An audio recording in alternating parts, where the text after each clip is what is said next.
Amém, queridos? Oh, glória! Muito bom estarmos na casa do nosso Deus. Quero saudar os amados com a graça e a paz do Senhor Jesus. A você também que nos acompanha através da transmissão, que a graça do nosso Deus esteja aí com você. Talvez na sua casa ou no seu trabalho, onde você está, que a graça do nosso Deus esteja com você. Queridos, o som está um pouquinho diferente, não sei se tem como a turma aí dar uma melhorada aqui. Não sei se a turma lá de trás está ouvindo legal, Maísa, Rogerinho, beleza? Valadares? Então acho que dá para a gente caminhar. Se der para melhorar, beleza, senão a gente caminha assim mesmo. Hoje eu quero pensar com vocês sobre o seguinte tema: superando as tempestades da vida. Eu quero convidar você para a leitura no livro de Atos dos Apóstolos, capítulo 27. Hoje nós vamos fazer um exercício de Bíblia, né? Vamos ler um pouquinho, bastante versículos por sinal. Vamos começar lendo ali do versículo 9 até o versículo 44, né? Praticamente o restante do capítulo. E vamos entrar ali no capítulo 28 também. Vamos fazer uma leitura até o versículo 10. Atos dos Apóstolos, capítulo 27, de 9 a 44, e o 28, de 1 a 10. Superando as tempestades da vida. Diz assim o texto: os perigos da viagem. Depois de muito tempo, tendo se tornado a navegação perigosa e já passado o tempo do dia do jejum, admoestava-os Paulo, dizendo-lhes: senhores, vejo que a viagem vai ser trabalhosa, com dano e muitos prejuízos, não só da carga e do navio, mas também da nossa vida. Mas o centurião dava mais crédito ao piloto e ao mestre do navio do que ao que Paulo dizia, perdão. Não sendo o porto próprio para invernar, a maioria deles era de opinião que partissem dali, para ver se podiam chegar a Fenícia, e aí passar o inverno, visto ser um porto de Creta, o qual olhava para o nordeste e para o sudeste. Soprando brandamente o vento sul, e pensando eles ter alcançado o que desejavam, levantaram âncora e foram costeando mais de perto a ilha de Creta. Entretanto, não muito depois, desencadeou-se do lado da ilha um tufão de vento chamado Euroaquilão. E sendo o navio arrastado com violência, sem poder resistir ao vento, cessamos a manobra e nos fomos deixados levar. Passando sob a proteção de uma ilhota chamada Cauda, a custo conseguimos recolher o bote. E levantando este, usaram de todos os meios para cingir o navio. E temendo que dessem na Sirte, arriaram os aparelhos e foram ao léu. Açoitados severamente pela tormenta, no dia seguinte já aliviaram o navio. E ao terceiro dia, nós mesmos com as próprias mãos lançamos ao mar a armação do navio. E não aparecendo, havia já alguns dias, nem sol, nem estrelas, caindo sobre nós grande tempestade, dissipou-se afinal toda a esperança de salvamento. Havendo todos estado muito tempo sem comer, Paulo, pondo-se em pé no meio deles, disse: senhores, na verdade era preciso terem-me atendido e não partir de Creta, para evitar este dano e perda. Mas já agora vos aconselho, bom ânimo, porque nenhuma vida se perderá de entre vós, mas somente o navio. Porque esta mesma noite, um anjo de Deus, de quem eu sou e a quem sirvo, esteve comigo, dizendo: Paulo, não temas, é preciso que compareças perante César. E eis que Deus, por sua graça, te deu todos quantos navegam contigo. Portanto, senhores, tende bom ânimo, pois eu confio em Deus, que sucederá do modo por que me foi dito. Porém, é necessário que vamos dar a uma ilha. Quando chegou a 14ª noite, sendo nós batidos de um lado para o outro no mar Adriático, por volta da meia-noite, pressentiram os marinheiros que se aproximavam de alguma terra. E, lançando o prumo, acharam 20 braças. Passando um pouco mais adiante, tornando a lançar o prumo, acharam 15 braças. E, receosos de que fôssemos arrastados contra lugares rochosos, lançaram à popa 4 âncoras e oravam para que rompesse o dia. Procurando os marinheiros fugir do navio e tendo arriado o bote no mar, a pretexto de que estavam para largar âncoras da proa, disse Paulo ao centurião e aos soldados: Se estes não permanecerem a bordo, vós não podereis salvar-vos. Então os soldados cortaram os cabos do bote e o deixaram afastar-se. E quando amanhecia, Paulo rogava a todos que se alimentassem, dizendo: hoje é o 14º dia, em que, esperando, estáis sem comer nada, tendo provado. Eu vos rogo que comais alguma coisa, porque disto depende a vossa segurança, pois nenhum de vós perderá nem mesmo um fio de cabelo. Tendo dito isto, tomando um pão, deu graças a Deus na presença de todos, e depois de o partir, começou a comer. Todos cobraram ânimo e puseram também a comer. Estávamos no navio 276 pessoas ao todo. Refeitos com a comida, aliviaram o navio, lançaram o trigo ao mar. Quando amanheceu, não reconheceram a terra, mas avistaram uma enseada, onde havia uma praia. Então consultaram entre si se não podiam encalhar ali o navio. Levantando as âncoras, deixaram-no ir ao mar, largando também as amarras do leme e alçando a vela de proa ao vento, dirigiram-se para a praia. Dando, porém, no lugar onde duas correntes se encontravam, encalharam ali o navio, e a proa encravou-se e ficou imóvel, mas a polpa se abria pela violência do mar. Ao parecer dos soldados era que matassem os presos, para que nenhum deles nadando fugisse. Mas o centurião, querendo salvar a Paulo, impediu-os de o fazer, e ordenou que os soubessem nadar fossem os primeiros a lançar-se ao mar e alcançar a terra, quanto aos demais que se salvassem, uns em tábuas e outros em destroços do navio. E foi assim que todos se salvaram em terra. Uma vez em terra, verificamos que a ilha se chamava Malta. Os bárbaros trataram-nos com singular humanidade, porque acendendo uma fogueira, acolheram-nos a todo por causa da chuva que caía por causa do frio. Tendo Paulo ajuntado e atirado à fogueira um feixe de gravetos, uma víbora, fugindo do calor, prendeu-se-lhe a mão. Quando os bárbaros viram a víbora pendente da mão dele, disseram uns aos outros: certamente este homem é assassino, porque salvo do mar, a justiça não o deixa viver. Porém, ele, sacudindo o réptil no fogo, não sofreu mal nenhum. Mas eles esperavam que ele viesse a inchar ou cair morto de repente. Mas depois de muito esperar, vendo que nenhum mal lhe sucedia, mudando de parecer, diziam ser ele um deus. Perto daquele lugar havia um sítio pertencente a um homem principal da ilha, chamado Públio, o qual nos recebeu e hospedou benignamente por 3 dias. Aconteceu achar-se enfermo de desinteria, ardendo em febre, o pai de Públio. Paulo foi visitá-lo e, orando, impôs-lhe as mãos e o curou. À vista deste acontecimento, os demais enfermos da ilha vieram e foram curados, os quais nos distinguiram com muitas honrarias, e tendo nós de prosseguir viagem, nos puseram a bordo e tudo o que era necessário. Amém, queridos? Quero pensar com vocês, o texto é longo, mas para que nós possamos entender. A verdade é que a história ela se retrata quando Paulo ele agora precisa chegar em Roma. Vai tratar sobre uma viagem que Paulo vai fazer. E eu quero fazer um paralelo da viagem de Paulo com a nossa vida, que nada mais é também do que uma viagem, só que a nossa viagem não é para Roma. Nós entendemos que a nossa viagem estamos caminhando rumo a Canaã celestial, a terra prometida que o Senhor tem preparado para nós. E no nosso caminhar, na nossa trajetória, assim como Paulo, algumas tempestades às vezes nos sobrevêm.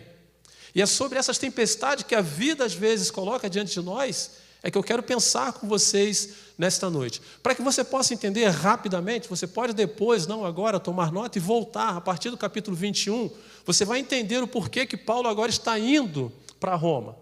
Ele chega em Jerusalém, quando chega em Jerusalém, os judeus da época, junto com os sumos sacerdotes, o pegam, assim como fizeram com Jesus, mesmo vivenciando tudo o que acontecera com Jesus, os judeus da época ainda não aceitavam muito bem a ressurreição de Cristo, o Cristo ressurreto, o Messias ressurreto.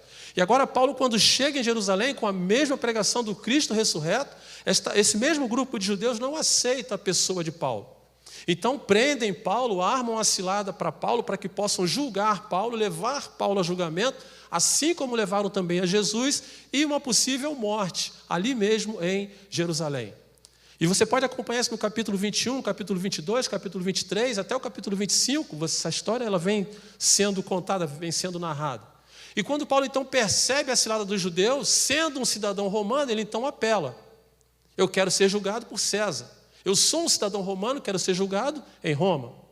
Porque se ele fosse julgado em Jerusalém, automaticamente havia um emaranhado entre a igreja e o Estado e Roma na época. Ambas as partes faziam de tudo para que pudesse ficar bem, uma parte com a outra, tanto a igreja com o governo e o governo com a igreja. E era nesse contexto que Paulo estava quase que sendo julgado. Então ele apela, eu quero ser julgado por César em Roma. Então ele é deportado, ele é levado para Roma. E é nessa viagem que as coisas começam a acontecer.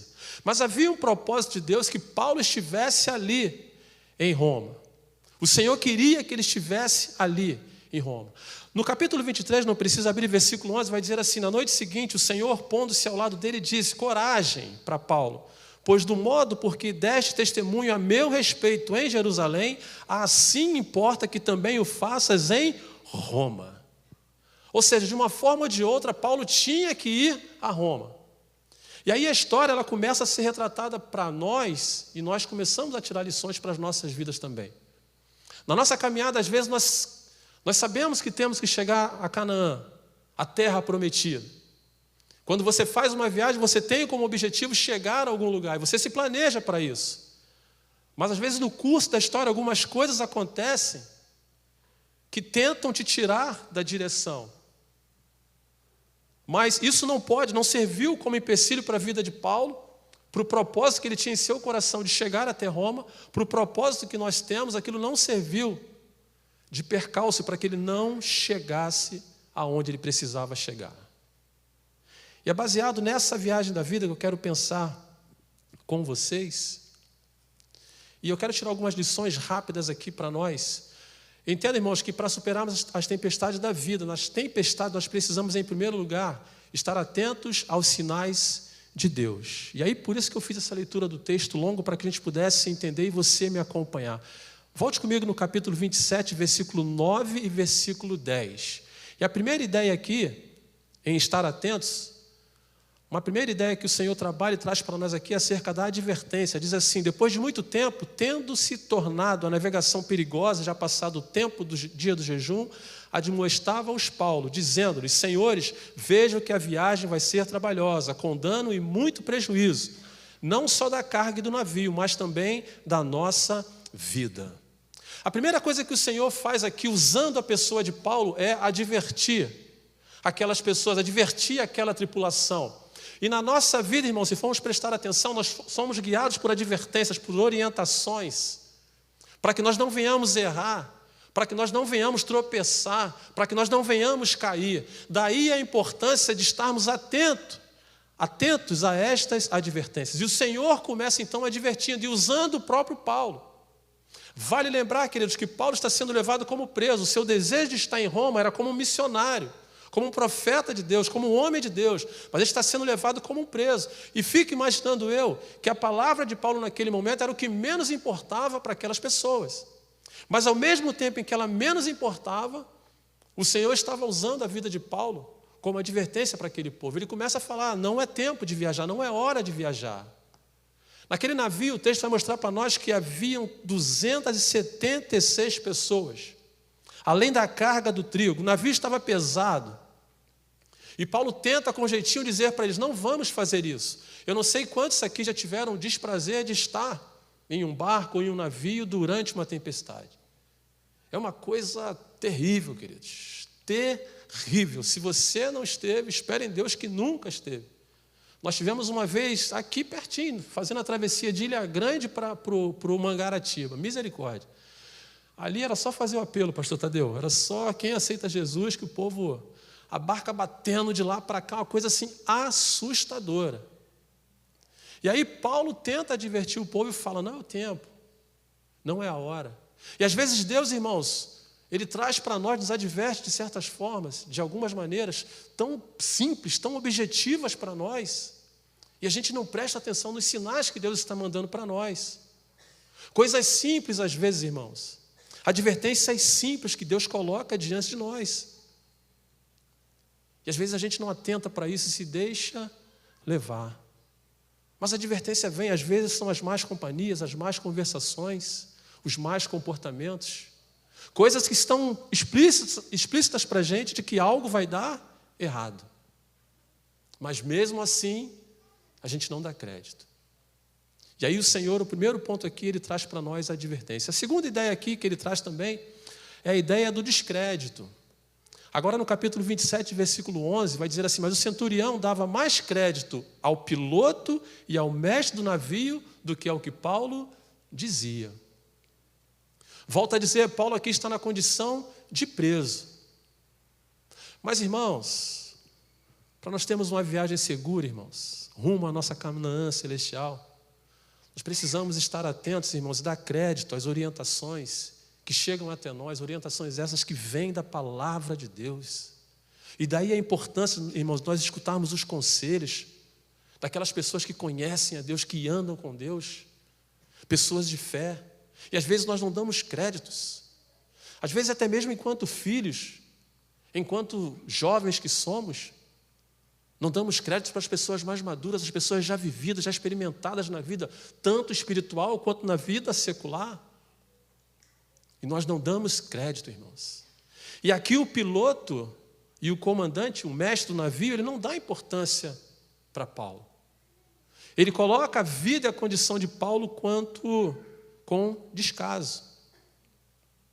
Descaso. E a gente não pode ser assim, irmãos. E quando Deus ele usa pessoas para nos falar, pessoas comprometidas com a sua palavra, quando Deus usa sermões, louvores para nos falar, como nós precisamos dar crédito, irmão, a essas coisas, como nós precisamos abrir o nosso coração, abrir os nossos ouvidos para ouvir a voz de Deus e entender o que é que Deus está falando para nós e dar crédito.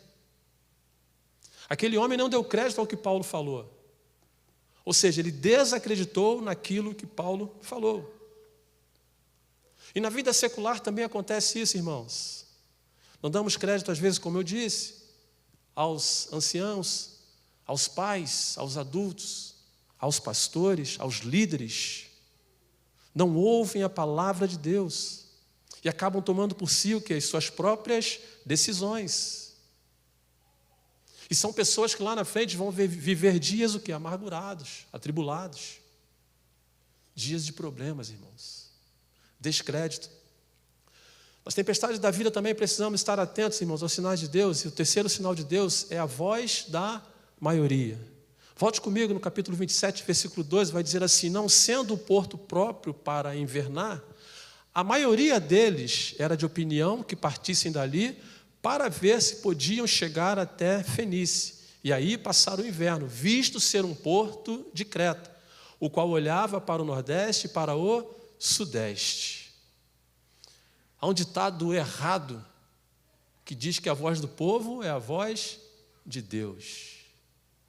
A voz da maioria não é a voz de Deus. Tem muita gente que deixa de ouvir o conselho de Deus porque se deixa ser guiado pela voz da maioria.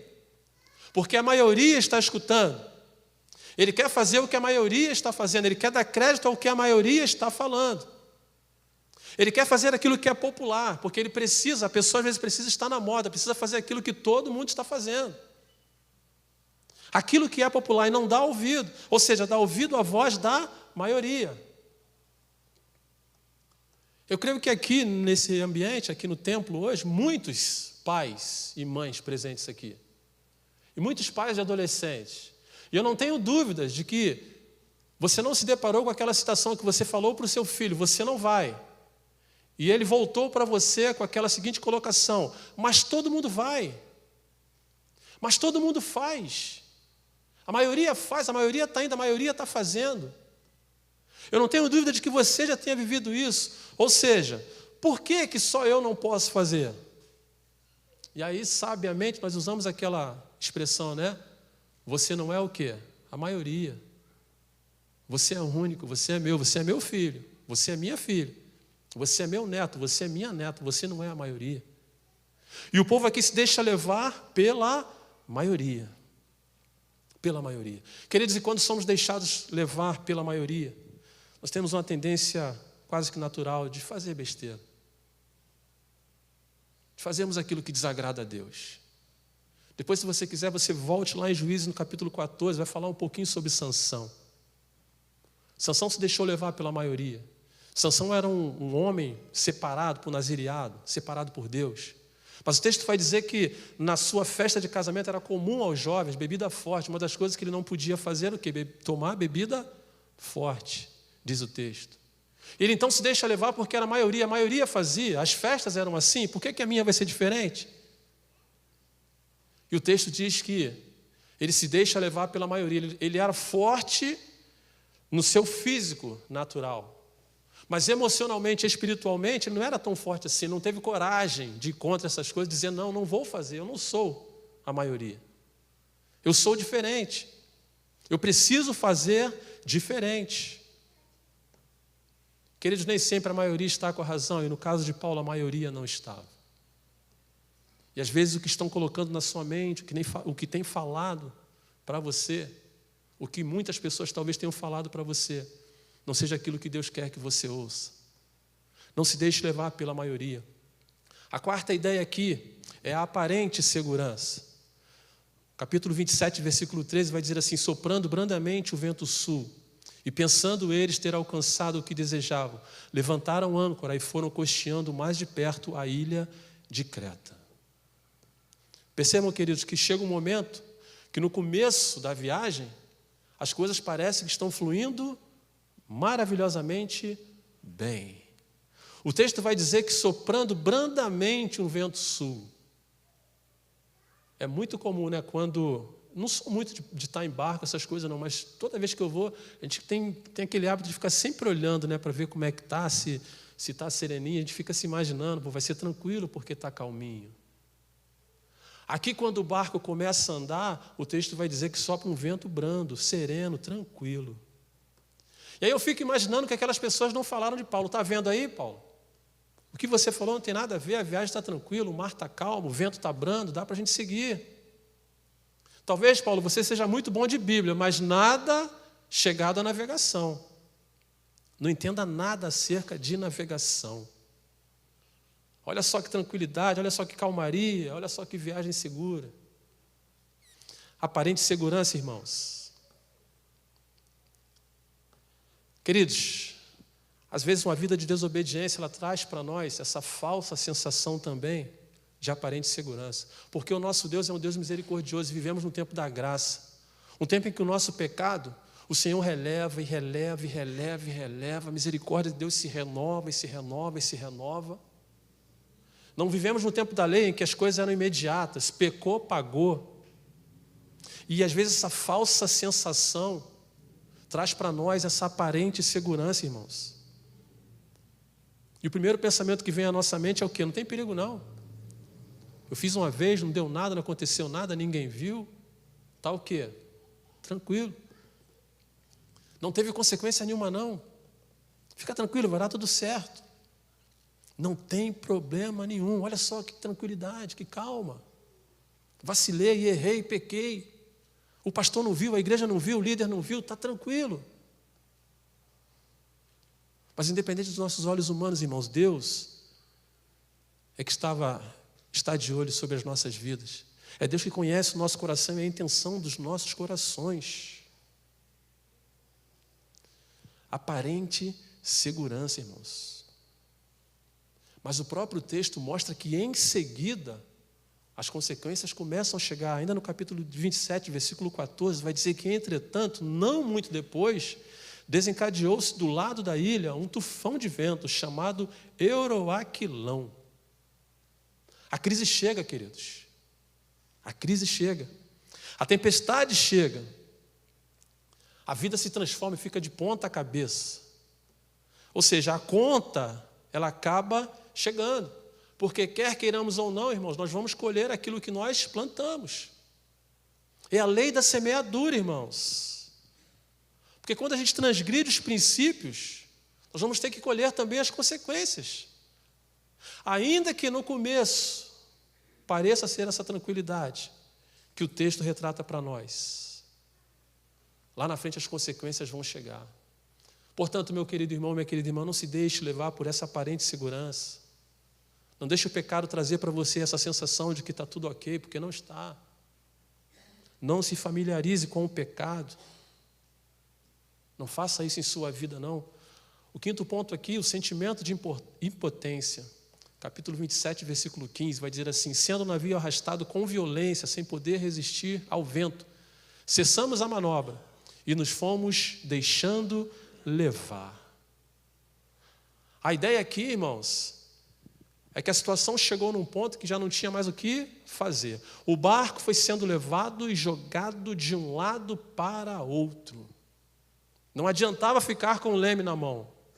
Não adiantava fazer nenhum tipo de manobra. Ele vai dizer: cessamos a manobra. O navio já não obedecia mais os comandos. Nós fomos deixando levar, diz o texto. Se quisesse ir para a direita, o navio ia para a esquerda. Se quisesse o contrário, o navio ia. Se quisesse para frente, o navio voltava. Não sei quantos aqui também já tiveram desprazer de, talvez dirigindo na estrada, na rua, de perder o governo do carro, talvez por uma poça de óleo, uma coisa desse tipo. É uma das sensações bem desagradáveis, queridos. É aquela que a gente diz que o gosto de sangue vem aqui ó, na goela, assim, e volta. Isso também já aconteceu comigo. Vocês podem dizer assim: pô, pastor, aconteceu tanta coisa, estava no barco, estava no carro. Mas aconteceu, querido. Não era alta velocidade. O tempo estava meio chuvoso e a pista com óleo. Queridos, é uma sensação muito desagradável. Você não tem o que fazer. Você vira o volante para um lado, vira para o outro, você tenta frear, parece que piora, você acelera, piora o negócio. A gente perde o controle. A sensação é de impotência, de não ter o que fazer, irmãos. E quando eu digo que o gosto do sangue vem aqui, porque tu não sabe para onde o carro vai. Nesse caso aqui, eles não sabiam para onde que o navio ia. Aonde ele ia se chocar, com o que ele ia se chocar. E o que acontece, irmãos? Qual é a decisão mais acertada para ser tomada nesse momento? No caso do carro, a gente entra em desespero. Vem aquele desesperozinho básico. Mas é praticamente largar tudo, tirar o pé e esperar para ver o que vai, infelizmente, ver o que vai acontecer. E aqui não foi diferente, queridos. Eles largaram o controle. Deixaram de lado, perderam o controle. Queridos, quando nós não estamos atentos à advertência de Deus, chega um momento na nossa vida também que nós perdemos o controle. Ficamos impotentes diante de algumas situações. Às vezes dentro de casa, às vezes no trabalho, às vezes na vida secular. Às vezes perdemos o controle da vida, irmãos, das nossas vidas. Às vezes perdemos o controle também sobre os nossos filhos. Perdemos o controle, às vezes, sobre o nosso casamento. Perdemos o controle, às vezes, sobre a nossa família. Perdemos o controle, às vezes, sobre as nossas emoções. Perdemos o controle. Agora percebo que tudo isso se dá por conta da falta de atenção às advertências de Deus, lá atrás com Paulo. E às vezes chegamos até esse ponto. O sexto ponto aqui, estar atentos aos sinais de Deus. O sexto ponto aqui é o prejuízo, capítulo 27, versículo 19, vai dizer assim: e ao terceiro dia, nós mesmos, com as próprias mãos, lançamos ao mar a armação do navio. A armação do navio aqui é o equipamento que tem dentro do navio: cadeira, mesa, utensílios, as coisas que as pessoas usavam. E essa história aqui, se você for voltar depois, se você quiser comparar com Jonas, você vai ver que acontece a mesma coisa, né? Começam a lançar as coisas para aliviar o peso do navio, aliviar a carga do navio. E aqui eles começam a fazer o que? A mesma coisa. E aí na hora da tempestade, tudo aquilo que era para ser útil para eles, agora eles estão precisando fazer o quê? Desfazer daquelas coisas. Lançando praticamente tudo fora. O navio estava praticamente à deriva, aquilo não tinha mais nenhum valor para eles, a não ser lançar fora para aliviar o peso do navio. E o que isso traz para nós, irmãos, de ensinamento para as nossas vidas, quando não estamos atentos aos sinais, à advertência de Deus, ao longo da nossa viagem também? Não há só um prejuízo emocional, irmãos, a angústia na alma. Há também o prejuízo material, prejuízo financeiro, às vezes. E até mesmo esses prejuízos aqui lá atrás, na advertência, Paulo havia falado. Teremos prejuízos com a carga, com o navio, não com as pessoas. Mas até acerca desse prejuízo, o Senhor já havia advertido também a tripulação. E às vezes somos advertidos a isso também. Quantas coisas sendo deixadas, sendo perdidas, por vidas que não estão caminhando de acordo com aquilo que Deus quer. Quantos chefes de família, quantas casas se desfazendo de coisas, se desprendendo de coisas, por conta de situações desagradáveis que estão vivendo. Isso é muito triste, irmãos, e tudo pela falta de prestar atenção na advertência de Deus. Amém, queridos? Segundo ponto, nas tempestades da vida precisamos olhar para Deus. Olhar para Deus. Ao invés de olharmos para a circunstância, para aquilo que está acontecendo, para o momento desesperador, nós precisamos voltar os nossos olhos para Deus. E também nos levantarmos como pessoas encorajadoras, para encorajar os outros também. A situação era complicada sim, talvez a situação da sua vida, da sua casa, do seu momento também seja. Mas a solução ela não está às vezes na mão do homem. Naquele caso lá não era o marinheiro, não era o mestre, não era o comandante. Como o texto mostrou para a gente, eles estavam impotentes frente àquilo dali, não havia mais o que fazer. Só nos restava agora olhar para Deus. Eu tiro algumas ideias também desse olhar para Deus aqui. A primeira ideia, encoraje as pessoas. No capítulo 27, versículo 21, vai dizendo assim: havendo todos estado muito tempo sem comer, Paulo, pondo-se em pé no meio deles, disse: Senhores, na verdade era preciso terem me atendido e não partir de Creta para evitar este dano e perda. Indiretamente aqui, Paulo está dando um puxãozinho de orelha, mas com sabedoria, com amor, medindo as palavras, mas não deixa de ser uma advertência para aquelas pessoas. Se tivessem me ouvido, tudo isso seria o quê? Evitado. É essa mensagem que Paulo quer dizer para ele. Se tivessem me ouvido, irmãos, isso teria evitado.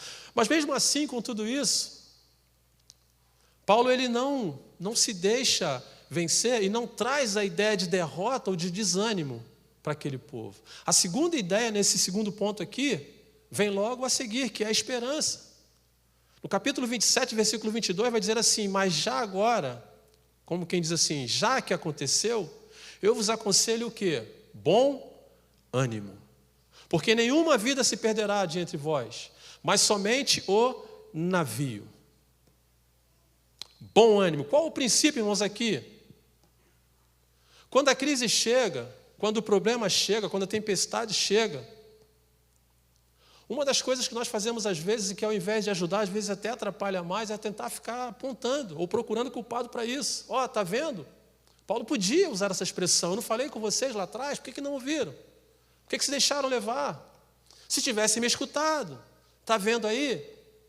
E às vezes nos falta, irmãos, esse tipo de sabedoria. E fazendo a junção aqui de encorajar as pessoas e também de esperança, de não tratar as pessoas com essa citação ou com essa colocação. Bem feito, eu te avisei, agora aguenta. Queridos, quando nós fazemos assim, nós estamos colocando mais peso na situação e não ajudando a resolver a situação. E Paulo deixa claro para nós aqui, irmãos, que naquele momento o problema já estava configurado. O que eles precisavam ter era bom ânimo. Na crise, queridos, não é hora de ficar apontando culpados.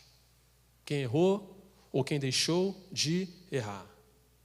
Na crise, é hora de se apontar soluções para resolver os problemas.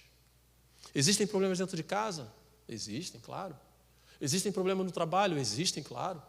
Existem problemas de relacionamento? Existem, claro. Existem problemas na igreja? Existem, claro que existem. Mas não é hora, irmãos, de ficar caçando culpado. A culpa não é do marido, a culpa não é da esposa, a culpa não é do filho. É hora de procurar solução, esperança. Esperança.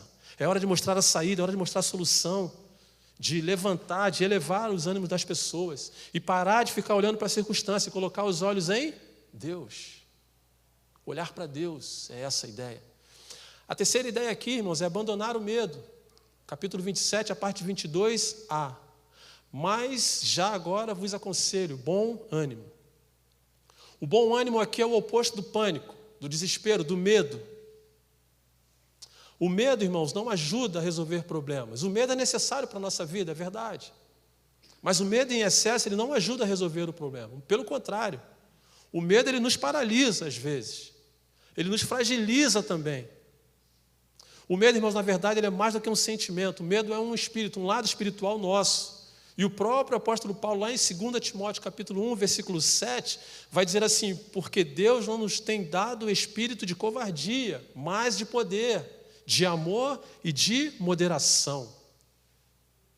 O Senhor tem feito isso por nós, irmãos. Porque a fé, quando a fé entra, o medo precisa sair, irmãos. Não tem espaço para as duas coisas. Lógico, fé saudável, fé madura. Fé madura. E o medo precisa sair. Talvez, querido, seu problema, a sua tempestade, humanamente falando, não tem saída, não tem solução. Você olhando, você acha que não tem. Mas se você tiver bom ânimo, se você tiver fé, abandonar esse medo, se você olhar para Deus, há esperança, há saída e também há solução. É isso que o apóstolo Paulo ensinou, tem ensinado para nós. Quando ele usa essa expressão para aquelas pessoas, tenham bom ânimo, a ideia ali é colocar o medo de lado. Terceiro e último ponto, irmãos. Nas tempestades da vida, nós precisamos lançar também as âncoras. No capítulo 27, verso 29, vai dizer assim: e receosos de que fôssemos atirados contra lugares rochosos, lançaram da polpa, a parte traseira do barco, 4 âncoras, e oravam para que rompessem o dia. E que âncoras são essas, irmãos? O barco praticamente está sem controle, o barco já está se aproximando da rocha. Vamos simbolizar essas âncoras aqui, o que elas poderiam ser para nós? A primeira âncora aqui é a âncora da fé. No capítulo 27, verso 25b, vai dizer assim: portanto, senhores, tende bom ânimo, porque eu confio em Deus, que sucederá do modo porque me foi dito. Eu confio em Deus. Paulo está dizendo, eu tenho fé. O anjo apareceu e disse a Paulo: Paulo, ninguém vai morrer. E Paulo guarda as palavras do anjo em seu coração, isso é fé. E ele confia que isso vai acontecer. Humanamente falando, a sentença de morte sobre a vida daqueles marinheiros já estava decretada, 276 pessoas. Mas a sentença divina não era essa. O propósito de Deus não era aquele. Quando Deus entra, irmão, na tempestade, quando Deus entra no problema da vida, Ele praticamente inverte todo o quadro. Ele muda todo o cenário. Mas para que isso aconteça, queridos, nós precisamos lançar nele a âncora da fé. Precisamos ter fé. Sem fé é praticamente impossível. A segunda âncora aqui é a âncora da adoração. Capítulo 27, 35, vai dizer assim: tendo dito isto, tomando um pão, deu graças a Deus na presença de todos e, depois de o partir, começou a comer. O texto mostra para nós, no versículo 21, que eles estavam há 14 dias, sem comer nem beber nada. Agora preste atenção, queridos, que é justamente no auge ali do problema, da tempestade, é que Paulo dá graças ao Senhor. Ele agradece ao Senhor. Erradamente, irmãos, nós temos um costume, eu também me incluo nisso, nós damos graças ao Senhor quando? Depois do problema. Damos culto, às vezes, em ação de graça e tudo, por algo que Deus tenha feito por nós. Mas dificilmente, durante o problema ou dentro do problema, nós damos graças a Deus. Nós rendemos graças ao Senhor. Dificilmente e erradamente. Mas aqui ele mostra para nós o problema. Ele dá graças a Deus bem no meio do problema. Bem no auge do problema, Paulo dá graças a Deus. E aqui é a âncora da adoração, irmãos. Eu não sei como está a sua vida, como está o seu coração, ou as tempestades, como essas tempestades estão tomando conta do teu ser. Mas Paulo nos ensina aqui, irmãos, que nós precisamos começar a adorar a Deus agora. Começar a dizer para Deus, louvado seja o teu nome, porque tu és o Deus da minha vida. Tu és o meu Redentor, o meu Salvador, o Senhor está no controle da minha vida, irmãos. É tempo de louvar ao Senhor mesmo em meio às tempestades. Ele é digno de adoração dentro e fora também da tempestade. A terceira âncora aqui é a âncora da oração. Capítulo 27, parte 29c. E oravam para que rompessem o dia. E eles começam a orar, irmãos, a ideia aqui, eles já estavam há bastante dias sem ver a luz do sol. E a ideia aqui é de escuridão. Escuridão. Eles não viam estrelas, não viam sol, não viam nada. À primeira vista parece que é uma oração até óbvia, né? Orar para que o dia amanhecesse. A ideia aqui é lógico, né? Se eu orar, o dia vai amanhecer. Se eu não orar, o dia também vai amanhecer. A menos que o Senhor me chame, o dia não amanheça para mim. Mas o dia vai amanhecer. A primeira ideia, a primeira vista que nós temos é de que é uma oração óbvia. Ou seja, algo que já vai o quê? Acontecer. Mas eles tinham uma necessidade grande, irmãos, de ver a luz do dia. Porque aqueles homens estavam praticamente numa nebulosidade, numa escuridão espiritual também, e às vezes nós nos colocamos assim, irmãos, onde noites e dias para a gente são indiferentes. Quantas não são as pessoas que passam a noite chorando, passam dias pensando, com a cabeça cheia de problemas, e não tem mais praticamente noção, perde o sono, não sabe o que é dia, o que é noite. A ideia de dia aqui, e a palavra de Deus fala para nós, né, que o choro pode durar uma noite, mas a alegria ela vem pela manhã. A ideia de amanhecer é de renovo, é de solução de problemas, é de passagem de tribulação, de passagem de tempestade. A ideia aqui é de uma luz praticamente no fim do túnel, no dito popular. E por isso eles pedem a Deus para que Deus clareie. Por isso eles oram, clamando a Deus para que venha romper o dia, para que os seus horizontes clareiam, para que eles possam tentar olhar para ver alguma coisa, algum lugar para parar, para atracar, que fosse. E Deus responde, irmãos, a oração. O texto vai dizer que, no versículo 39, quando amanheceu, não reconheceram a terra, mas avistaram a enseada, onde havia uma praia. E o texto vai dizer que eles começam a colocar um negócio para medir a altura em que o barco está, para ver se estavam se aproximando mesmo da terra.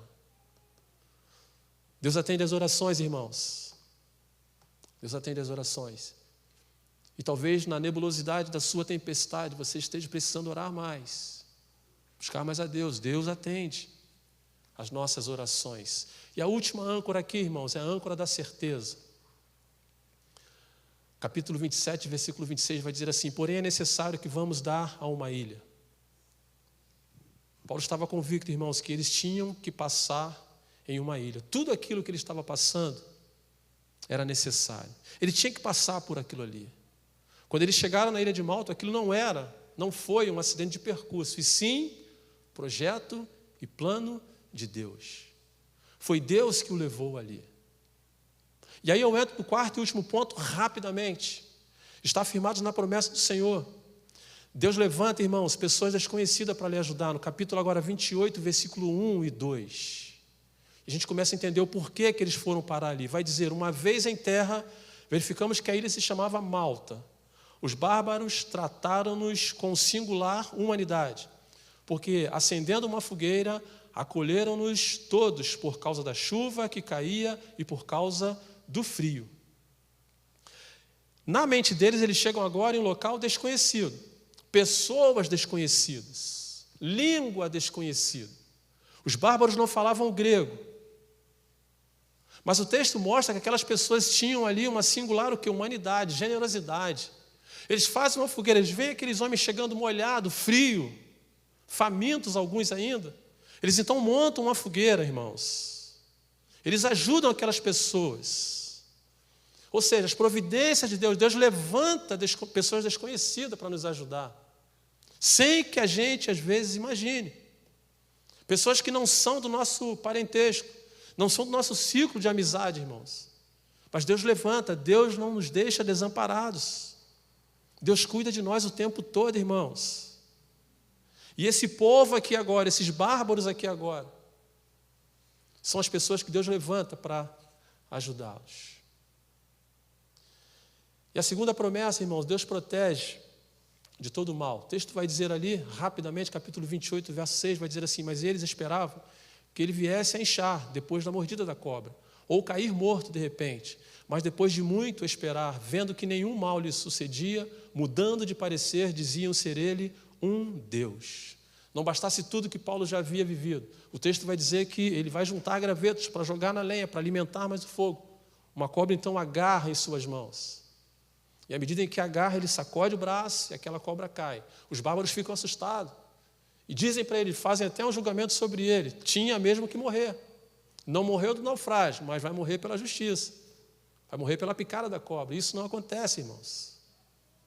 Ele sacode a mão, a cobra cai no fogo e ele não morre. Ou seja, Deus guardando. Mas não fica só por aí, irmãos. Deus agora cura, salva a vida de Paulo mais uma vez. E esse feito de Deus ali serve para Paulo também abençoar outras pessoas. A proteção de Deus sobre a vida de Paulo não se limitava só a ele. O texto vai dizer, agora no versículo 7 a 10, ele cura agora o filho, praticamente, o pai, do responsável daquela cidade. E o texto vai mostrar também que ele cura de outras pessoas também. Tudo a partir da proteção de Deus sobre a vida dele. E a última promessa, irmãos, aqui, a ilha do seu naufrágio, ela pode ser o lugar da sua oportunidade. E aqui eu termino a reflexão desta noite no capítulo 28. Como eu falei, a ida de Paulo não foi um acidente, não foi por acaso, foi a mão de Deus que levou eles ali. Aqueles bárbaros precisavam ouvir. Lembre-se que o plano e o projeto de Paulo era ir para Roma, não como prisioneiro, como missionário. Ele já vai como um prisioneiro, mas no caminho ele para então ali em Malta, e ali ele encontra pessoas que talvez naquele tempo nem sonhavam em ouvir falar de Jesus. E aí nós aprendemos que talvez na ilha, irmãos, do nosso naufrágio, no meio da nossa tempestade, é justamente ali que Deus quer nos usar. Aqueles homens não tinham nem mesmo a língua, eles não tinham a esperança do Evangelho. Quem iria falar àquelas pessoas? E quanta gente doente apareceu também para ser curada. Vidas que estavam mergulhadas nas densas trevas da escuridão e do pecado, mas que recebem agora o prisioneiro Paulo, o missionário Paulo, o evangelista Paulo, que prega de Jesus para aquelas pessoas também. E aí nós entendemos, irmãos, que em meio às nossas tempestades da nossa vida, o Senhor também pode fazer com que seja esse momento um momento e um local de oportunidade. Amém, queridos? Superando as tempestades da vida, estejam atentos aos sinais de Deus, em primeiro lugar. Em segundo lugar, precisamos olhar para Deus. Tire os seus olhos do problema, olhe para Deus. Precisamos também lançar as âncoras diante do Senhor. E em quarto lugar, precisamos estar firmes nas promessas do Senhor. Deus tem promessa, irmão, para as nossas vidas, mesmo em meio às nossas tempestades. E se você não chegou ainda no rumo da sua viagem, não se preocupe. O Senhor está curando, o Senhor está tratando, o Senhor é quem está nos conduzindo. Amém, queridos?